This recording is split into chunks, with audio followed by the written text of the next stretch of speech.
Aquí conversamos con quienes escriben sobre nuestras ciudades y sus protagonistas.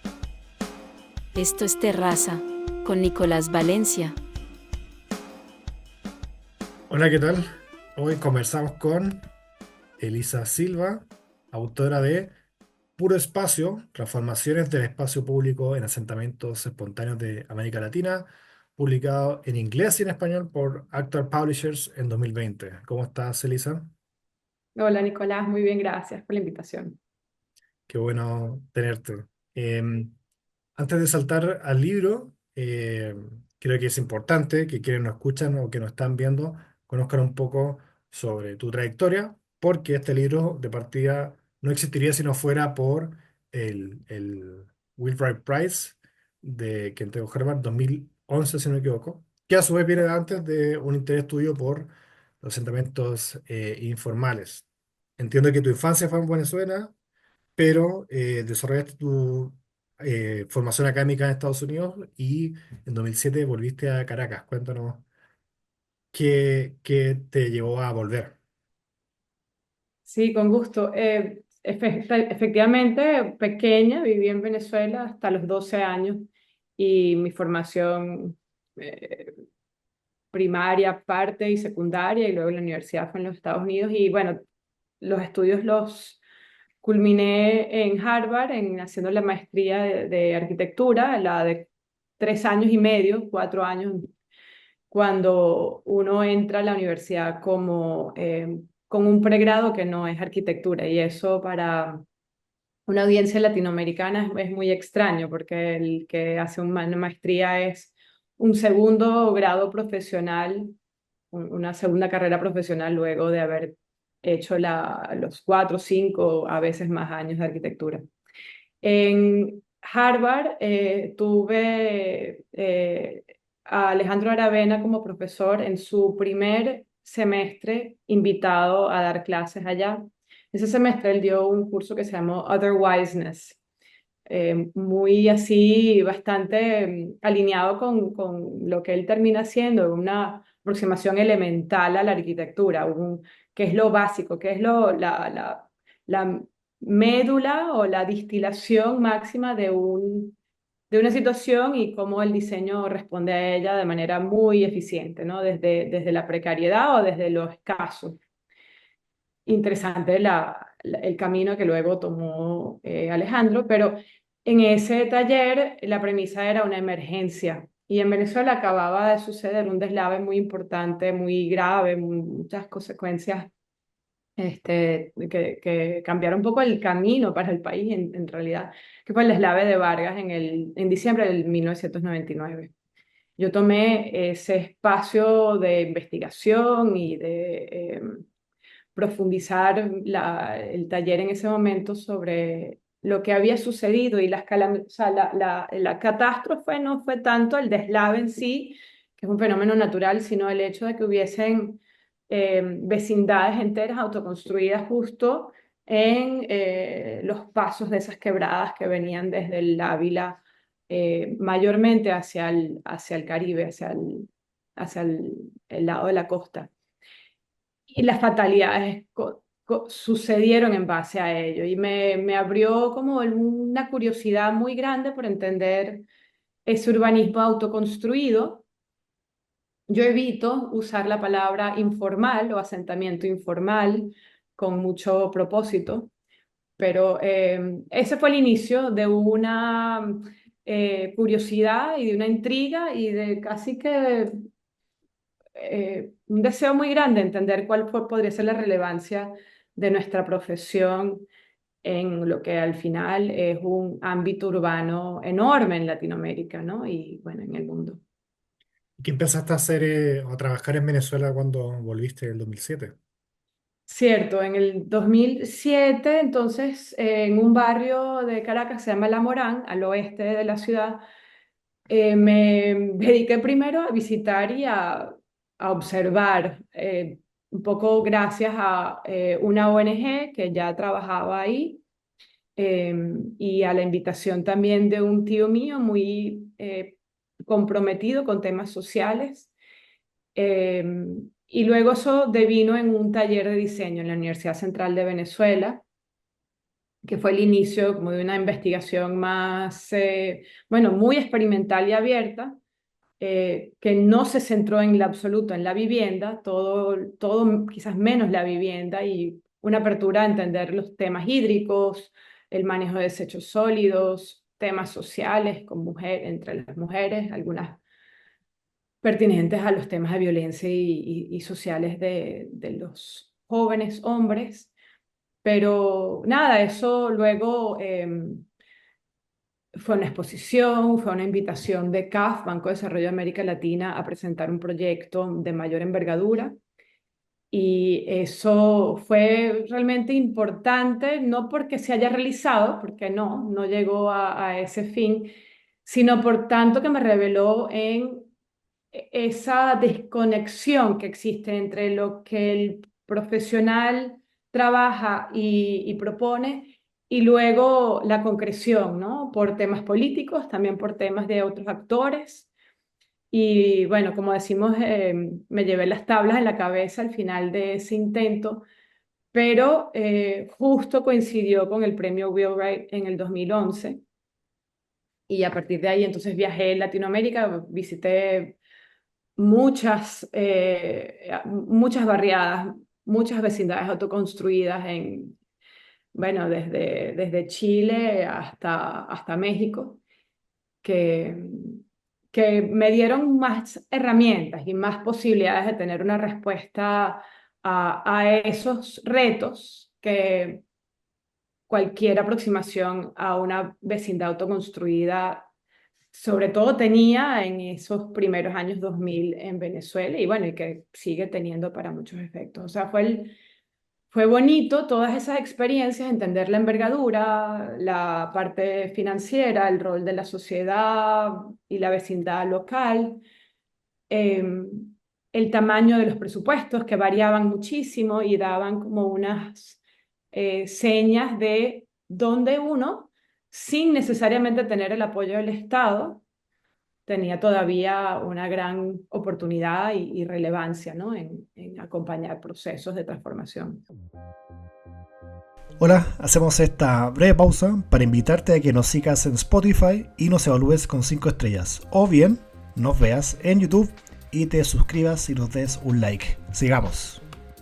Para quienes nos escuchan, este premio, Wheelwright, hoy en día está abierto a arquitectos de todo el mundo, pero en su momento, cuando tú lo ganaste, era solamente para egresados de Harvard. Creo que fue la última generación, si no me equivoco, o después de 2015 o 2016. Hubo un Y par más, sí, sí, pero cierto. y hay que presentar un proyecto. ¿Qué proyecto presentaste tú puntualmente en esa ocasión? Fíjate, Nicolás, yo presenté básicamente lo que terminé haciendo. Había tenido, obviamente, eh, me había enterado de todo lo que estaba sucediendo en Medellín, un poco en Bogotá. Investigué y aprendí un poco de algunas iniciativas que me parecieron muy interesantes en Lima, en el Cono Sur, en Villa El Salvador. Conocí el trabajo de Antonio Liptay con Cecilia Puga en Valparaíso, también con Justine Graham en el aspecto de participación ciudadana, porque Antonio había estado en Venezuela para dictar un taller en la Universidad Central y así conocí su trabajo. Estaba también bastante intrigada por el trabajo de Jorge Mario Jáuregui en Brasil, aunque al final no lo incluyo en la publicación, pero me motivó muchísimo para llegar hasta Río de Janeiro. Conocía el trabajo que se había estado haciendo en Morar Carioca y luego Favela Bairro. Una propuesta bastante abierta. Me sorprende hoy día que haya tenido la suerte y la oportunidad de conseguir convencer a aquel jurado, porque lo que terminé haciendo en esos viajes a cada una de estas ciudades fue muy incierto. O sea, yo apenas tenía un poco de información sobre lo que podía conseguir, pero, por ejemplo, en Lima, uno de los momentos claves fue que me paseé por el centro, fui el diario Comercio en Perú Sí. tiene una suerte de fundación en el casco histórico y en ese momento tenía una exposición de fotografía que hacía el par entre algún fotógrafo, fotógrafa y una iniciativa social de una ONG. Y ahí conocí al trabajo de Alto Perú, eso es Diego Villarán, y también todo lo que estaba haciendo ellos en cuanto a un movimiento desde el sur, pero que yo como al conocerlos rápidamente me di cuenta que estaban incidiendo en ese momento muy cerca de, eh, bueno, hacia el sur de Lima, donde se encuentra este barrio que se llama Alto Perú. Y eso creció, yo como que lo veía suceder y en efecto fue así a un movimiento de transformación de espacios públicos, de activación de las juventudes del deporte.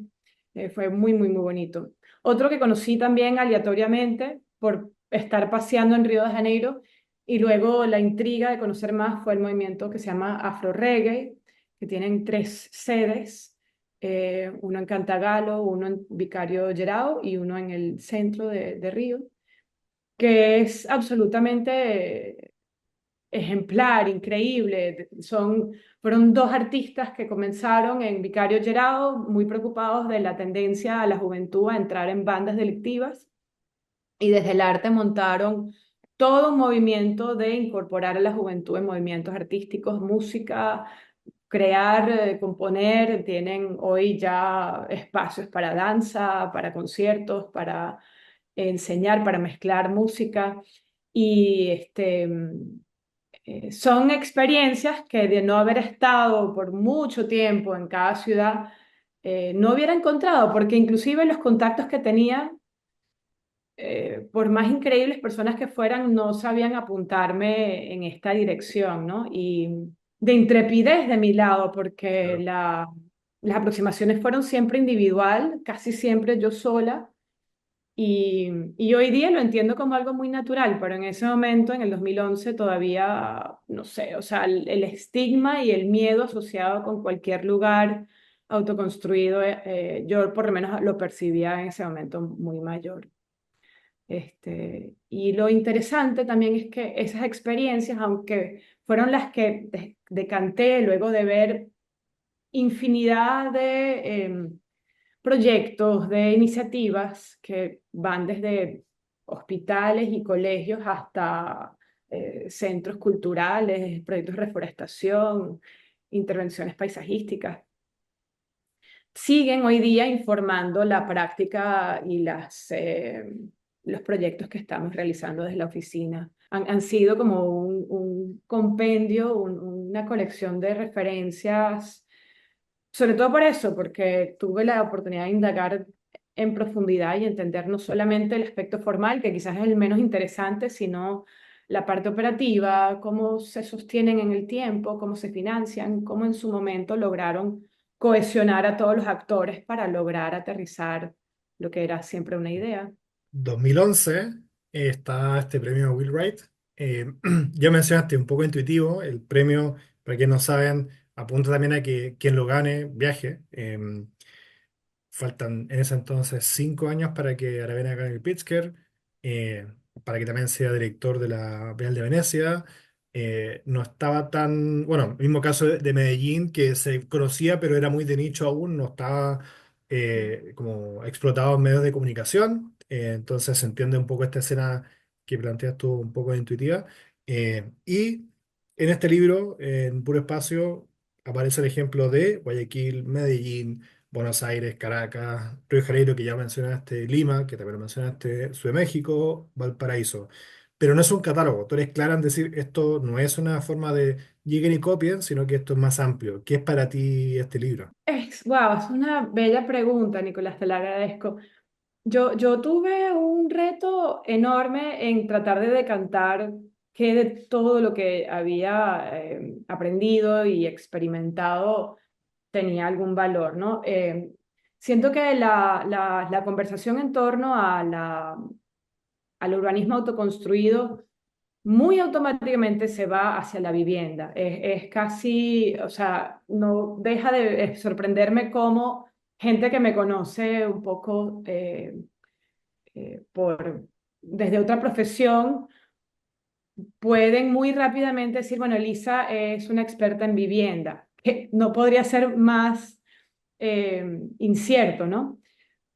Esa suerte de unión de una cosa con la otra, yo siento que es muy fuerte en Chile, seguramente de los territorios donde yo más veo que eso, eh, bueno, con sus nuances y Sí, con distintas vertientes más recientes, pero sobre todo en ese momento no. Em, y la importancia de ver la ciudad completa, de integrar su territorio, de encontrar un camino para no marcar que es un territorio autoconstruido de aquel que no lo es, sino dónde están esas oportunidades de que fluya, de que todo eh,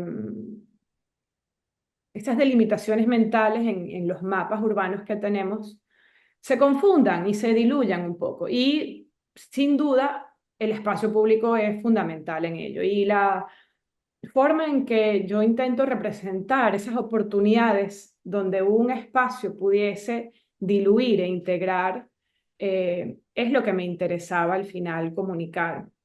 Y ahí el reto es cómo se representa ese potencial de diluir la frontera, de crear una fluidez, ¿no? La representación fue quizás el reto que yo más disfruté, ¿no? De haberme propuesto este libro, porque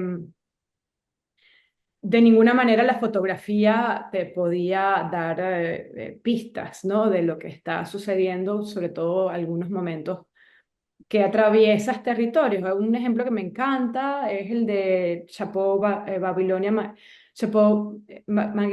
Mangueira, Babilonia, en Río de Janeiro, que colinda hacia el este con Copacabana y el mar, y en su cima es un morro que hoy día, y bueno, desde siempre, pero hoy día realmente es público, una reserva ecológica natural. ¿Y qué pasó ahí? No fue una operación de gran envergadura, fue en términos financieros, de enorme envergadura en temas sociales y participación, porque esencialmente reforestan toda esa cima que en un momento, y ellos lo muestran en una publicación, estuvo completamente como desforestada. Lo que eso logra para el tema urbano es que el ciudadano común o el visitante o el turista tiene la oportunidad de atravesar Copacabana, de atravesar la favela y luego entrar en un sistema de caminerías y de un parque, bosque esencialmente, eh, que en su cota conversa de uno a uno con la cima del Corcovado, del Cristo, o con la cima del Pau de Azúcar, donde llega el teleférico. Y mostrar la virtud de ese lugar tiene que poderte mostrar como todo ese territorio y el camino. Entonces son axonometrías o son perspectivas territoriales que fueron no muy evidentes, o sea, no, nada obvio de cómo construir esa imagen, ¿no? También lo documento en su operatividad local, a través de planos que muestran un poco el radio de acción que ellos tienen, cuánta gente se beneficia, una estimación de ello, también parte de lo que busco como científicamente convalidar, ¿no?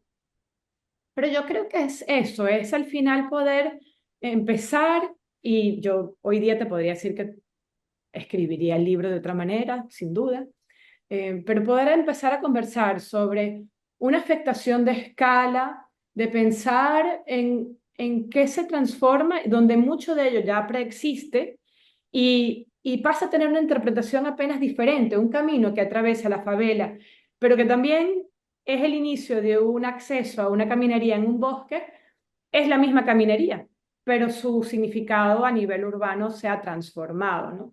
Eso me parece que es arquitectura o es diseño, tanto como el esfuerzo mismo de reforestar, en ese caso, por ejemplo.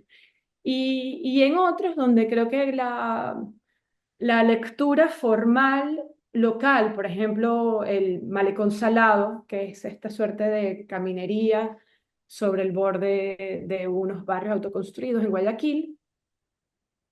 Bueno, o sea, inicia con una plaza que desde arriba es evidente que es la forma de una guitarra o de un instrumento de cuerdas.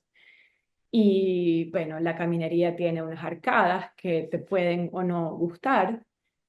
Y la percepción local, creo yo, es muy, o sea, le da mucho peso a esa estética, a lo formal, pero no, es un elemento de infraestructura que está haciendo tanto más, o sea, le está dando acceso a todo público a un estero, a un río, le está permitiendo que sea un controlador de contaminación sobre ese río, tanto así que los manglares han vuelto a crecer y se dan deportes de canotaje sobre el estero. Este sistema conecta con otros parques sobre el borde del estero, creando esa fluidez que es tan bonita, ¿no? Que es realmente la vocación pública que puede tener toda infraestructura. Eso, de eso es lo que quise que el libro hablara, de una forma de idearse el profesional en el espacio de una vecindad autoconstruida que la conecta con lo que va más allá, que la vuelve a reparar, o sea, que la permite ser una reparadora ecológica de su ambiente, eh, que la permite resolver un tema de manejo de desechos sólidos, eh, y donde la actividad social es el agente quizás más protagonista, ¿no? Una cosa que me llama la atención del libro es que son asentamientos espontáneos, como tú los llamas, em, y el foco está puesto en espacio público. Y lo primero que pienso es, ¿cuál es el estado del arte, tanto al momento del libro como ahora? Porque intervenir en espacio público es reconocer que ese asentamiento existe.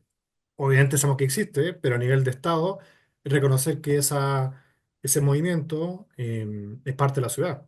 Considerando que también cuando piensa en asentamientos informales, creería que hay una prioridad mayor que es, bueno, la vivienda. Pero en este caso, claramente el libro está bien explicado por qué es importante hablar de este espacio público, crear. Sí, sí, ciertamente. Bueno, has dado la palabra clave es reconocimiento. Y, y hay otra frase que me encanta como deshacer un poco porque revela mucho de cómo pensamos. Con la mejor intención, el profesional, el político, el ciudadano, con buenas intenciones te puede decir, hay que integrar el barrio o el asentamiento espontáneo a la ciudad. Hay que integrar aquello con la ciudad. Y nosotros partimos de una premisa muy así enfática. No, no, no, no hay que integrar. El barrio ya es ciudad. O sea, colocarlo en la ciudad, en tu psique, es el mayor acto de reconocimiento necesario para poder realmente pasar a una forma de entender ciudad con mayor complejidad y con una obligación de colocar fondos y financiamiento y recursos de una manera mucho más paritaria, más equitativa, más consona con la población. Fíjate, en el caso de Caracas, una publicación previa, que es CABA, Cartografía de los Barrios de Caracas, entre muchas cosas que revela es que mínimamente la mitad de los caraqueños viven en una urbanización autoconstruida, en un urbanismo autoconstruido. Entonces es la mitad de la población, los que están en muchos de los trabajos, los que uno, bueno, es que es una población que es híbrida y fluye definitivamente del barrio hacia el no barrio. Y lo que falta con urgencia es que vamos a decir, el no barrio fluya y también eh, piense, utilice, aproveche, disfrute con gozo del barrio como parte de su ciudad, así no viva ahí, ¿no? Y eso ha sido el trabajo y el enfoque, vamos a decir, sólido, más así, del que soy más entusiasta, sobre todo desde el 2018 para acá, donde en el barrio La Palomera, junto con una ONG aliada hoy día que se llama Ciudad Laboratorio, hemos estado haciendo un trabajo mucho más interdisciplinario, porque sin duda el espacio público no es suficiente, el métier de un arquitecto no es suficiente, de demoler esas barreras como mentales. Entonces, claro, ahí el espacio público, la calle misma, o sea, la calle, y cuando entras a una vecindad autoconstruida que quizás no es de la dimensión para un auto, pero sí de una bella caminería, de una escalera, de una vereda, eso sigue siendo público. Eso es el dominio de toda la ciudad. Entonces, yo siento que pensar sobre temas que son universales, como la accesibilidad, como condiciones eh, del verde, ¿no? Que acompaña la sombra, que produce sombra en una ciudad. Eh, ¿Cómo se distribuye eso también? Y claro, entonces es una revisión del espacio público, pero en toda su extensión, la que incluye la calle, incluye toda la infraestructura de movilidad que tenemos. Debería incluir y toca la accesibilidad del transporte público también. Eh, entonces, el, el, la barrera aún más grande es que un mismo municipio, una alcaldía, no se lo cree. No se cree realmente que sus territorios autoconstruidos son ciudad y por lo tanto reciben una misma y equitativa atención fiscal y de servicios como el resto de su municipio. Para que eso ocurra, una cosa es decirle al funcionario y demandar reconocimiento y respeto, ¿no? Que viene con el reconocimiento. Pero también, o sea, es un movimiento ciudadano que necesita evolucionar, necesita transformarse.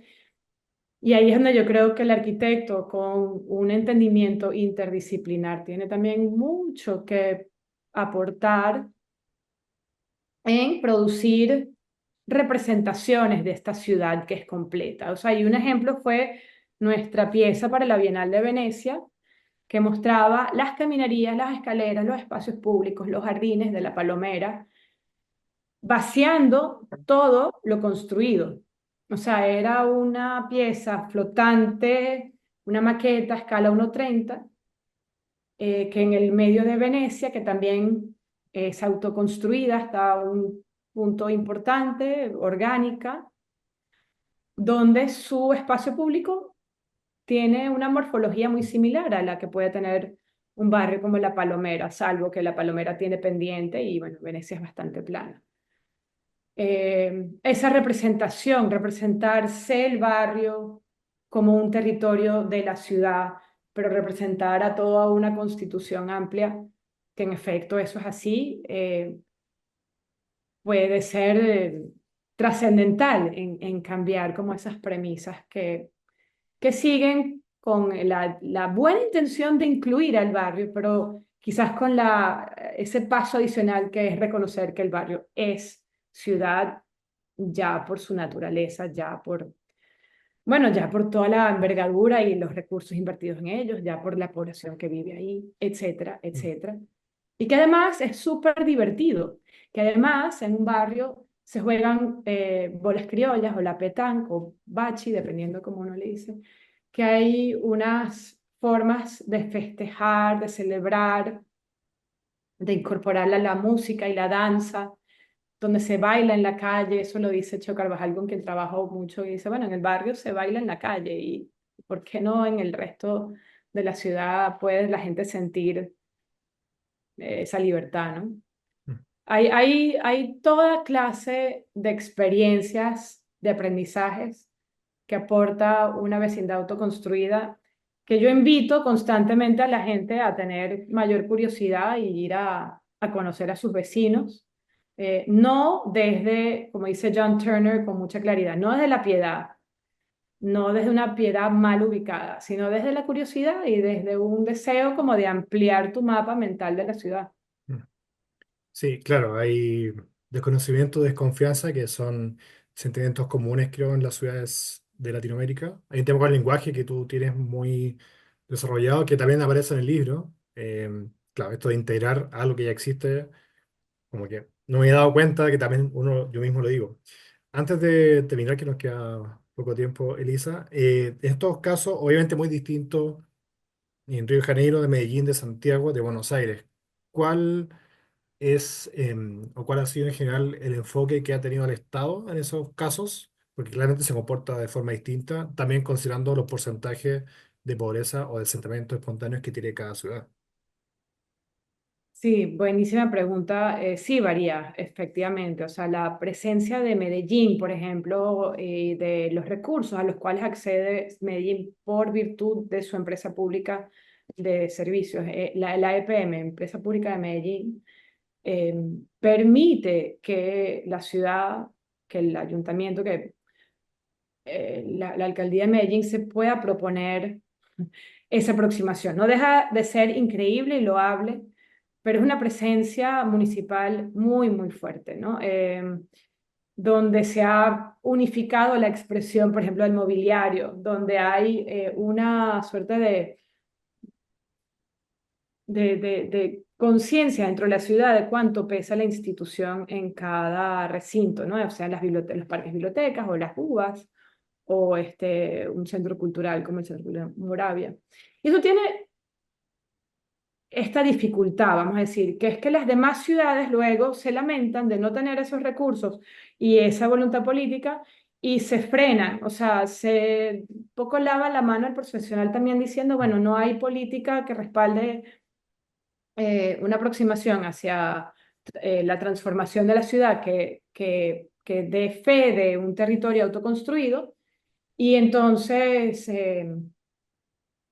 habrá que esperar a mejores momentos. O sea, y no, otras ciudades como Río de Janeiro, sin duda, a través de estas iniciativas que mencioné como Afro Reggae, o una ONG que acompaña el cerro a reforestar el morro encima de la favela, revela que hay desde la sociedad civil y desde una ciudadanía implicada mucho que se puede hacer.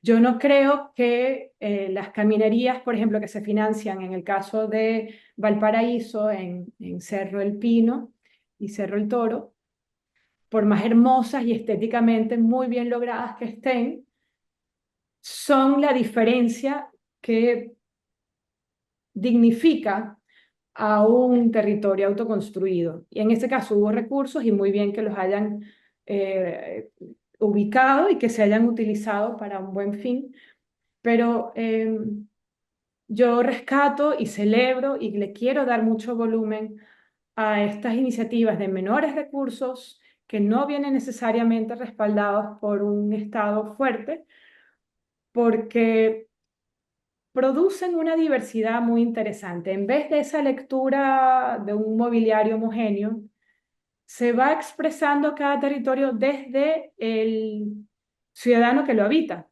Y eso es lo que estamos, desde también nuestra práctica en Venezuela, lo estamos gozando muchísimo, porque ahí la coparticipación pasa a ser un co-diseño de los lugares y un aprender desde el territorio, observando, incorporando praxis locales que nunca van a venir si el proyecto se hace de una manera centralizada, con muchos recursos, desde una alcaldía o un ayuntamiento. Y ahí estamos apuntando más a lo que yo intuía y trataba de explicar en mi aplicación a la Wheelwright, que hay conoceres y hay saberes de diseños a los que no estamos llegando, ¿no? No estamos tocando un arsenal eh, que viene de la autoconstrucción que nos podríamos nosotros también, como diseñadores, vamos a decir, profesionistas, dar cabida, o sea, meter la mano en todas esas herramientas para enriquecernos, para enriquecer la forma de hacer y de aproximarnos. Y el codiseño solo se puede hacer cuando la aproximación es más acotada y requiere de la participación de muchos y de muchas ideas y de una recursividad distinta para lograr un objetivo, ¿no? O para transformar. Y ahí, por ejemplo, lo que yo quizás ahorita estoy pensando desde una desde una escritura para un doctorado en la Universidad Central de Venezuela, tiene que ver con eso, como cómo la práctica del arquitecto tiene y puede ser diferente para lograr incluir estas otras expresiones de praxis eh, de un codiseño real y no el que es como el que viene con una entrevista o Claro. una encuesta prehecha, ¿no? Sino más corporal, ¿no? Más presente. Sí. Elisa, te quiero agradecer, se nos acabó el tiempo, pero te quiero agradecer por esta conversación, por el libro. Es como refrescante encontrarte con estos ejemplos concretos por Latinoamérica, así que nada, muchas gracias. Muchas gracias a ti, Nicolás. Esto fue Terraza con Nicolás Valencia.